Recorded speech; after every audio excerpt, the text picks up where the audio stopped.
For as long as I could remember, Ethan was the one constant in my life, a steady hand when the world around us seemed to collapse. He wasn't just my brother. He was my protector, my confidant, the person who made me feel safe even in the darkest moments. While others saw his charm, his seemingly endless patience, and his ability to diffuse tension with a single smile, I saw something deeper.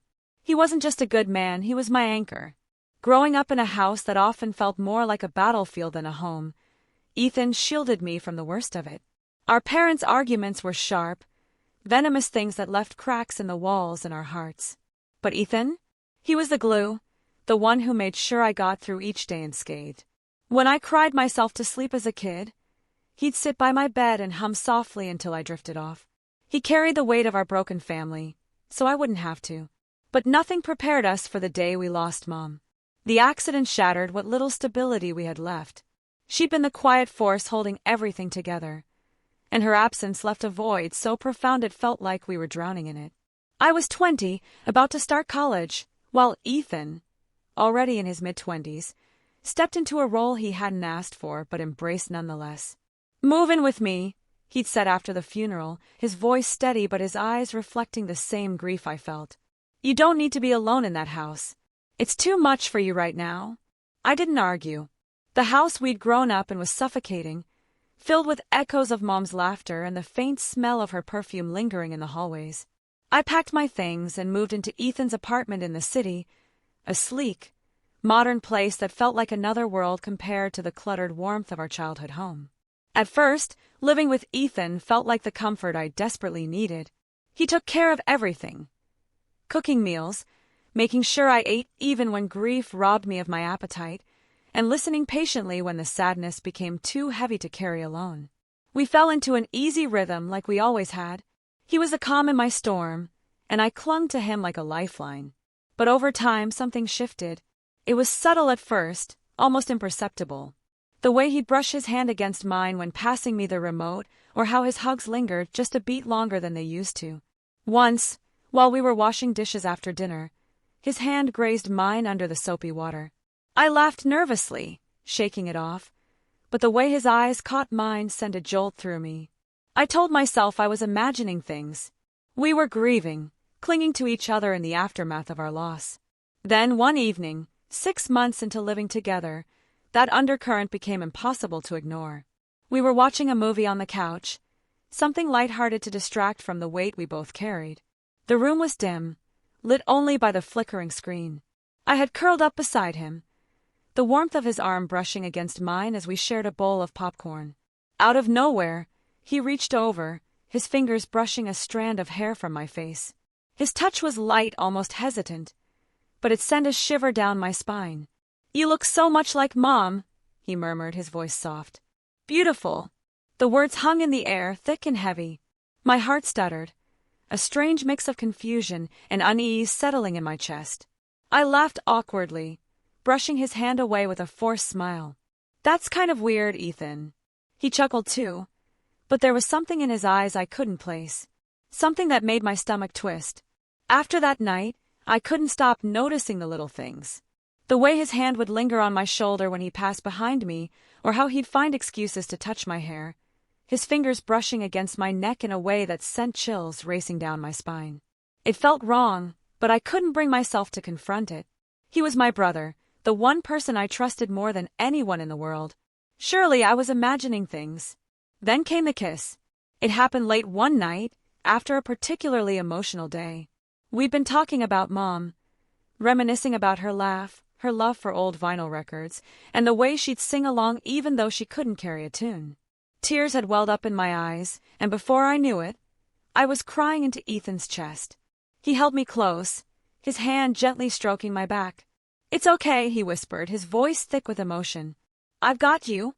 I looked up at him, our faces mere inches apart. His thumb brushed a tear from my cheek, lingering for a moment too long. The air between us felt charged, like the room itself was holding its breath.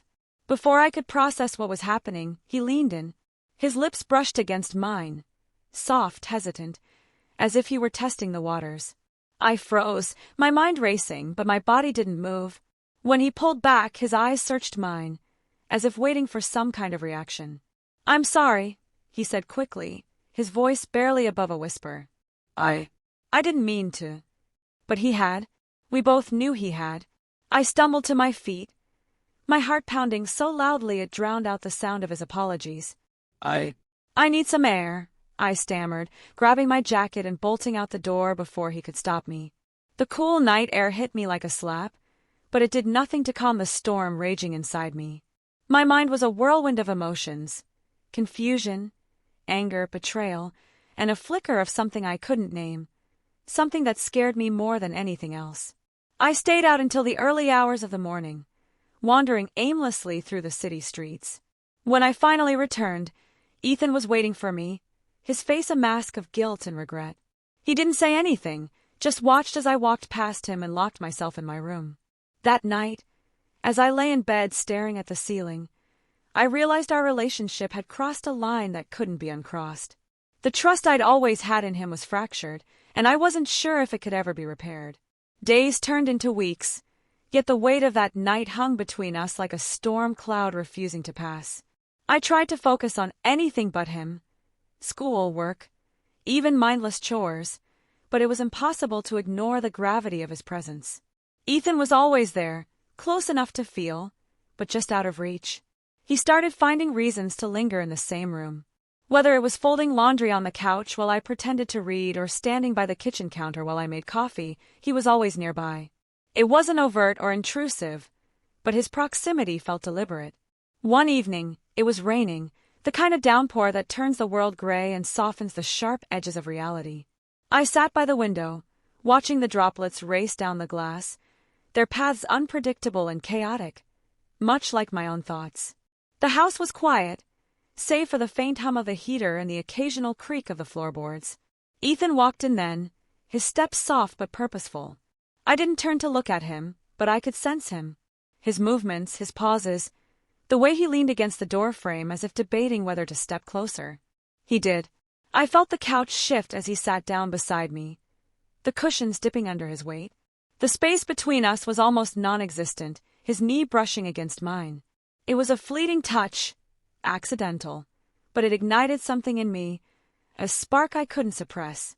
We sat there in silence, the rain our only soundtrack. I could feel his eyes on me, the intensity of his gaze almost tangible. My breath hitched, and I hated how easily he unraveled me, how his mere presence could pull me apart and piece me back together all at once. When I finally turned to look at him, the air seemed to shift. His expression was unreadable, a mix of longing and restraint, as if he was fighting a battle within himself. And then, without warning, his hand moved. It was so subtle, so unassuming, a light touch against my forearm, his fingers barely grazing my skin. The warmth of his hand seeped into me, and I felt my resolve crumble. Before I knew what was happening, he was closer. His face was inches from mine, his breath warm against my cheek. My heart pounded in my chest, a rhythm so loud I was sure he could hear it. And then it happened, his lips met mine. It wasn't frantic or rushed like before. This time it was slow, deliberate. His hand cupped the side of my face, his thumb brushing against my cheek in a way that felt both tender and possessive. I should have pulled away, should have stopped it, but I didn't. I couldn't. The kiss deepened, and for a moment, everything else faded away. The rain, the weight of reality, the lines we were crossing, it all disappeared, leaving only the two of us. His touch was intoxicating, his presence overwhelming. When it ended, the silence that followed was deafening. He pulled back just enough to look at me, his hand still resting against my face. I could see the conflict in his eyes, the unspoken words he didn't dare say. I stood abruptly, breaking the connection.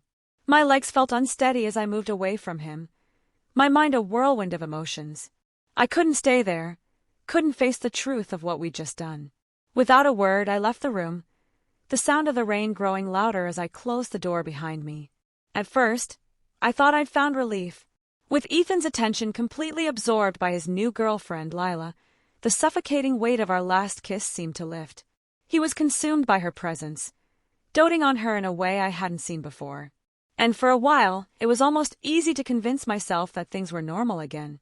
But then came the emptiness.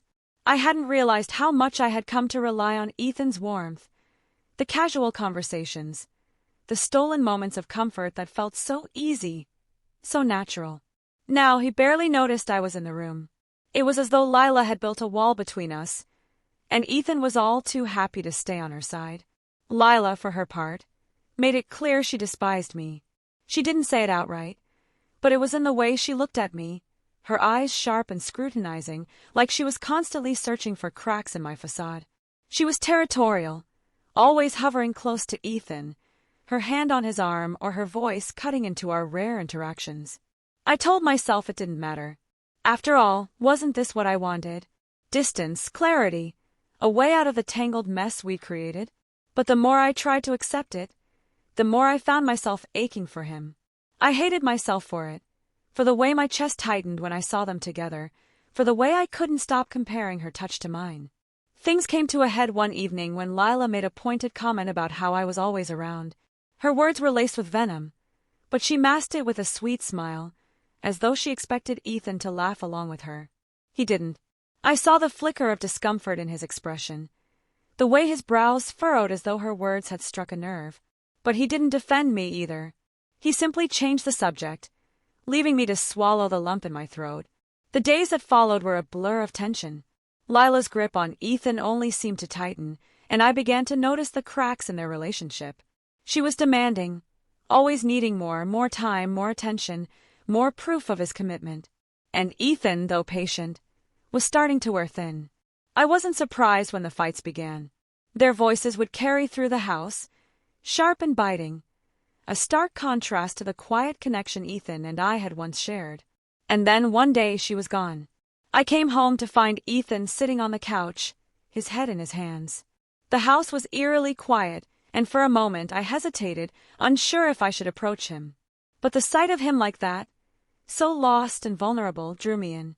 I sat down beside him, careful to keep some distance between us.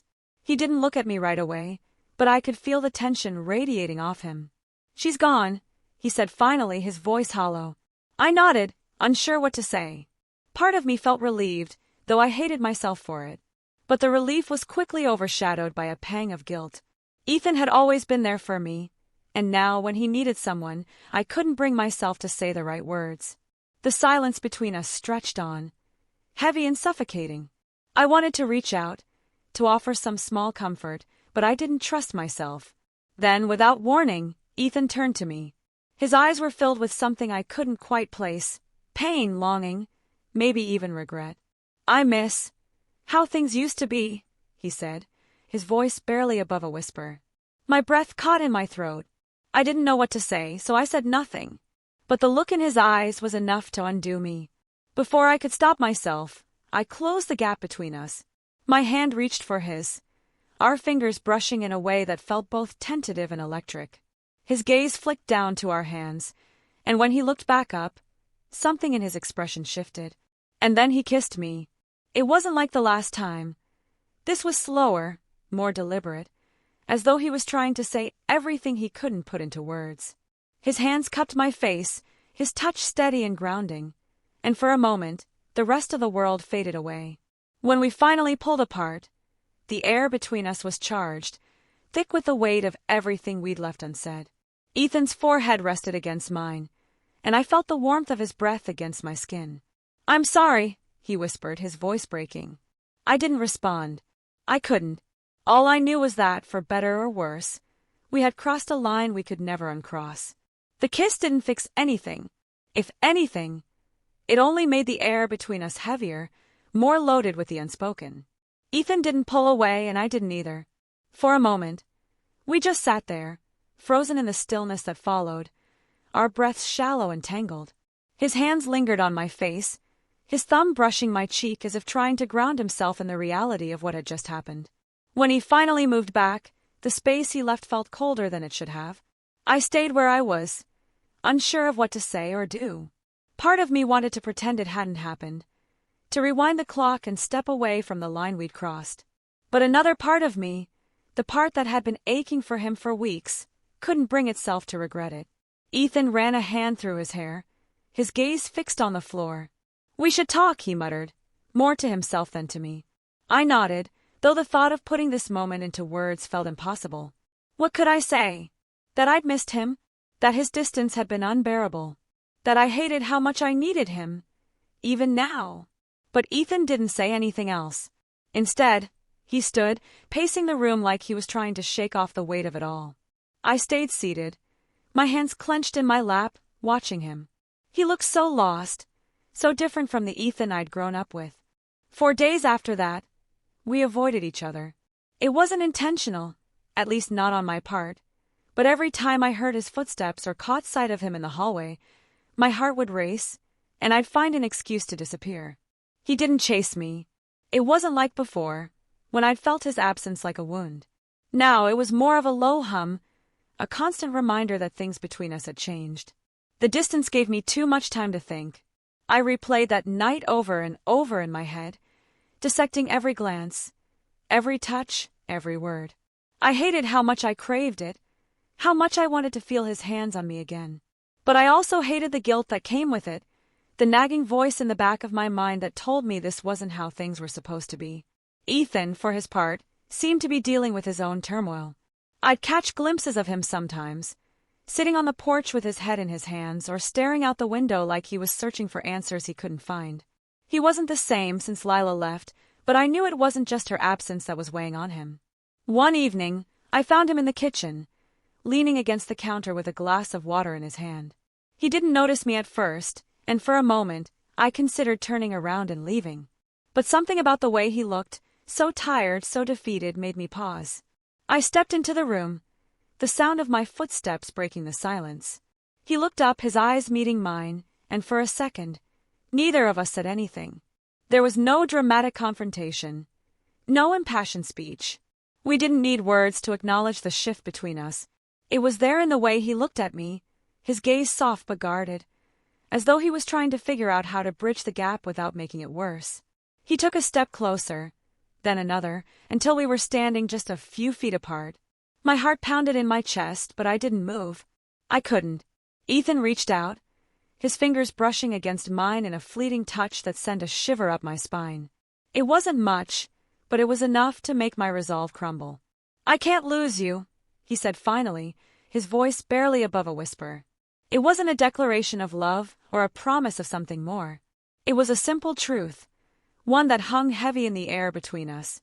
And though he didn't say it, I knew he felt the same pull I did, the same impossibility of walking away. I reached out, letting my hand rest on his.